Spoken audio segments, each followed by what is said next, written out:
శుభాంగాయ మంగళాయ మహోజసే సింహశైల నివాసాయ శ్రీనృసింహాయ మంగళం.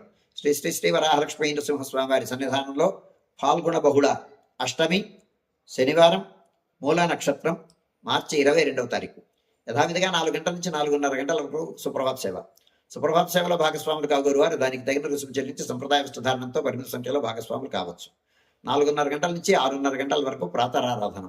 ప్రాతరారాధనలో భాగస్వాములు కాగోరు వారు దానికి తగిన రుసుము చెల్లించి సంప్రదాయ వస్త్రధారణంతో పరిమిత సంఖ్యలో భాగస్వాములు కావచ్చు. ప్రాతరారాధనలో భాగంగా నిత్యవేద పారాయణం, ఉపనిషత్ పారాయణం, దీపప్రబంధ సేవాకాలం, అనంతరం ధూపసేవా సమయంలో చతుర్వేద పారాయణం, శ్రీరామాయణం, భారతం, భగవతం, విష్ణుపురాణం, క్షేత్ర మహాత్మ్యం, వరాహపురాణం, శ్రీవాక్యం, భగవద్విషయం మొదలైన గ్రంథాలన్నీ పారాయణం చేయడానికి ఉపక్రమిస్తారు. అనంతరం బాలభోగ నివేదనం అయిన తర్వాత నిత్యహోమం బలిహరణం అయిన తర్వాత మంగళాశాస్త్రం, చాతుర్వర్గోష్ఠి, తీర్థ వినియోగం అయిన తర్వాత చుట్టు సన్నిధిలో మంగళాశాస్త్రం పూర్తి చేసుకున్న తర్వాత సుమారు 6:30 గంటల నుంచి సర్వదర్శనం ఆరంభమవుతుంది.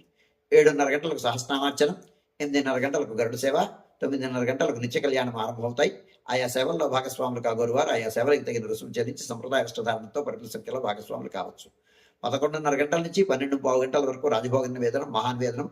ఈ సమయంలో భక్తుల యొక్క దర్శనములు నిలుపుదల చేయడం జరుగుతుంది. మూలా ప్రయుక్తమైనటువంటి మనవాడ మామూల మాసద నక్షత్రం మూలా ప్రయుక్తమైనటువంటి ఆస్థానం సేవాకాలం ఈ సమయంలో జరుగుతుంది. మధ్యాహ్నం 12:15 గంటల నుంచి 2:30 గంటల వరకు సర్వదర్శనం కొనసాగుతుంది. మధ్యాహ్నం 2:30 గంటల నుంచి 3 గంటల వరకు మధ్యాహ్న విరామం. ఈ సమయంలో భక్తుల యొక్క దర్శనం నిలుపుదల చేయడం జరుగుతుంది. మధ్యాహ్నం 3 గంటల నుంచి రాత్రి 7 గంటల వరకు సర్వదర్శనం కొనసాగుతుంది. సాయంకాలం 5 గంటల నుంచి 5:30 గంటల ప్రాంతంలో ప్రధానాలయంలో సహస్రనామార్చన జరుగుతుంది. ఆస్తికులైనటువంటి భక్తులు దానికి తగిన రుసుము చెల్లించి సంప్రదాయ వస్త్రధారణతో పరిమిత సంఖ్యలో భాగస్వాములు కావచ్చు. రాత్రి 7 గంటల నుంచి 8:30 గంటల వరకు రాత్రి ఆరాధనలో భాగస్వాములు కాగోరు వారు దానికి తగిన రుసుము చెల్లించి సంప్రదాయ వస్త్రధారణతో పరిమిత సంఖ్యలో భాగస్వాములు కావచ్చు. రాత్రి 8:30 గంటల నుంచి 9 గంటల వరకు సర్వదర్శనం కొనసాగుతుంది.